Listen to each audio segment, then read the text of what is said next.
وضو کے مسائل ہیں کہ جن سے وضو ٹوٹ جاتا ہے۔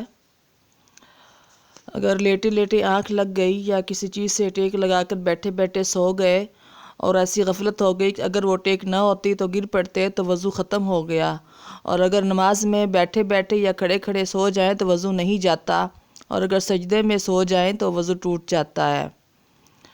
اگر بیٹھے ہوئے نیند کا جھونکا آیا کہ گر پڑے تو اگر گر کے فوراً ہی آنکھ کھل گئی تو وضو نہیں گیا، اور جو گرنے کے ذرا بعد آنکھ کھلی ہو تو وضو ختم ہو گیا، اور اگر بیٹھے بیٹھے جھومتے رہیں گرے نہیں تو وضو نہیں ختم ہوا۔ اگر وضو ہے اور وضو کی حالت میں انسان بے ہوش ہو گیا یا جنون ہو گیا یا عقل ختم ہو گئی تو وضو ختم ہو گیا، چاہے بے ہوشی جنون تھوڑی دیر کے لیے ہو۔ اور ایسے ہی اگر تمباکو وغیرہ یا کوئی نشے کی چیز کھائی اور اتنا نشہ ہوگا کہ اچھی طرح چلا نہیں جاتا اور قدم ادھر ادھر بہکتا اور ڈگمگاتا ہے تو بھی وضو ختم ہو جاتا ہے۔ اگر نماز میں اتنے زور سے ہنسی نکل گئی کہ اپنی آواز خود سن لی اور اس کے پاس والوں نے بھی سن لی، تو جیسے کھلکھلا کر ہنسنے سے سب سن لیتے ہیں، اس سے بھی وضو ٹوٹ گیا اور نماز بھی ٹوٹ گئی۔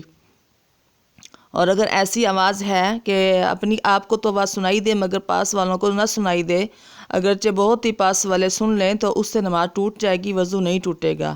اور اگر ہنسی میں فقط دانت کھلے آواز نہیں نکلی تو نہ وضو ٹوٹا نہ نماز ٹوٹی۔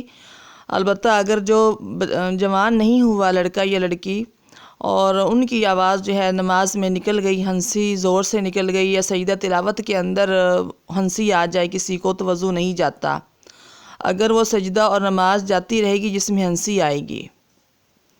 وضو کر کے ناخن کٹائے یا زخم کے اوپر کھال نوچ ڈالی تو وضو میں کوئی نقصان نہیں آیا، وضو کے دہرانے کی ضرورت نہیں ہے اور نہ ہی اس جگہ کو ترک کرنے کی ضرورت ہے۔ وضو کے بعد کسی کا سطر دیکھ لیا یا اپنا سطر کھل گیا یا ننگا ہو کر نہا لیا اور ننگے ہی وضو کر لیا تو اس کا وضو درست ہے، پھر وضو دہرانے کی ضرورت نہیں ہے۔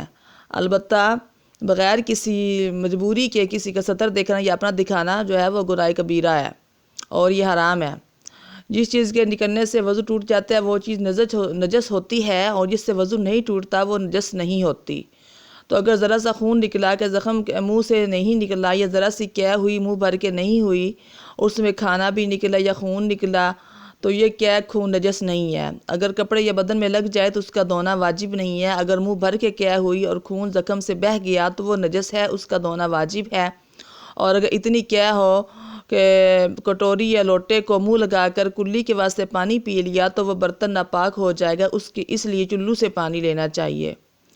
چھوٹا بچہ جو دودھ ڈالتا ہے اس کا بھی یہی حکم ہے، اگر اس کا منہ بھر کے نہ ہو، دودھ نہیں نکلا منہ بھر کے تو وہ نجس نہیں ہے، ناپاک نہیں ہے، کپڑا بھی ناپاک نہیں ہوگا اور اس کے بغیر دھوئے نماز پڑھ لیں گے۔ اور اگر منہ بھر کے بچہ دودھ ڈالے گا تو پھر وہ کپڑا ناپاک ہو جائے گا، کپڑے کو دھو کے نماز پڑھنا پڑے گی۔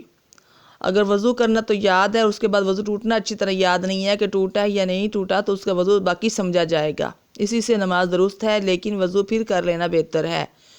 جس کو وضو کرنے میں شک ہو کہ فلانا وضو دھویا یا نہیں دھویا تو وہ وضو پھر دھو لینا چاہیے، اور اگر وضو کرنے کے بعد شک ہوا تو کوئی پرواہ نہ کرے، وضو ہو گیا۔ البتہ اگر یقین ہو جائے کہ فلانی بات رہ گئی ہے تو اس کو دوبارہ کر لینا چاہیے۔ بے وضو قرآن پاک کا چھونا درست نہیں ہے، اگر ایسے کپڑے سے چھوئے جو بدن سے جدا ہو تو درست ہے، دوپٹہ یا کرتے کے دامن سے یا اس کپڑے کو جس کو پہنا ہوا ہو یا اوڑھا ہوا ہو اس کے ساتھ قرآن پاک کو چھونا درست نہیں ہے۔ اگر اترا ہوا ہو جسم سے تو اس سے چھونا درست ہے، اور زبانی پڑھنا بھی قرآن پاک کا درست ہے بغیر وضو کے۔ اگر قرآن پاک کھلا ہوا سب دیکھ دیکھ کے پڑھتی ہے لیکن ہاتھ نہیں لگاتے تو یہ بھی درست ہے۔ اسی طرح بغیر وضو کے ایسے تعویذ اور ایسی پلیٹ کو چھونا بھی درست نہیں ہے جس میں قرآن پاک کی آیت لکھی ہو۔ اس مسئلے کو خوب یاد کر لیں۔